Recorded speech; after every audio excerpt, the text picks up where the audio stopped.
Depuis samedi, nous avons mis en évidence ce virus de la grippe aviaire, tout d'abord à Lausanne-Vidy, ensuite à Morges et à Saint-Sulpice. Et nous avons également pour le canton de Vaud mis en évidence ce virus au niveau du lac de Neuchâtel. Pour le moment, on a mis en évidence le virus sur 7 cadavres et puis d'autres prélèvements sont en cours, à peu près une vingtaine encore.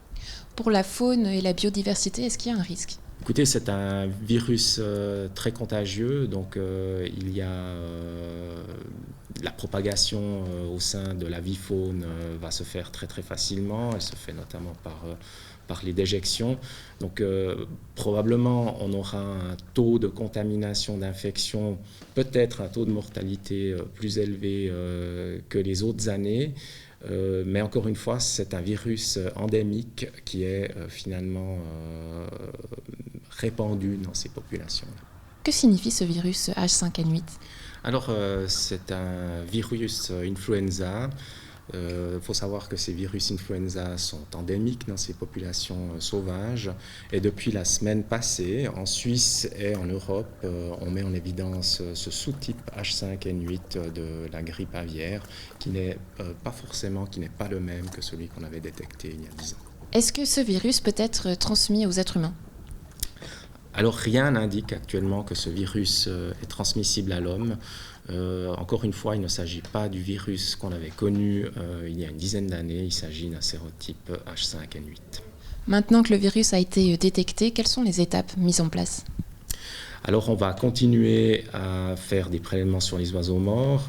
C'est relativement intéressant de voir comment évolue cette flambée de grippe au sein de la population, au sein de l'avifaune.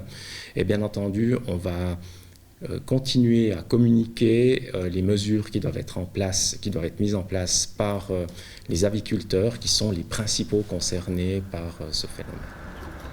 La Confédération a ordonné des mesures urgentes qui doivent permettre d'empêcher tout contact entre la faune, les oiseaux sauvages et la volaille domestique. Donc, partout là, il pourrait y avoir un contact, à savoir dans les emplacements d'affouragement, dans les emplacements d'abreuvement, dans les bassins de nage.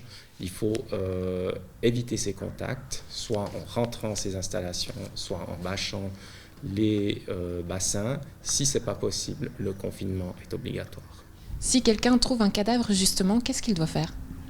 Alors, il est important qu'on puisse suivre l'évolution de cette flambée de grippe au sein de l'avifaune. Donc, il est important de l'annoncer aux surveillants de la faune ou aux gardes-pêche. Il ne faut pas le toucher, ce sont pour des raisons d'hygiène tout à fait habituelles, mais vraiment informer le surveillant de la faune ou le garde-pêche. On va terminer sur une touche un peu plus rigolote. Est-ce que les fêtes de Noël approchant, est-ce que vous allez quand même manger du foie gras ?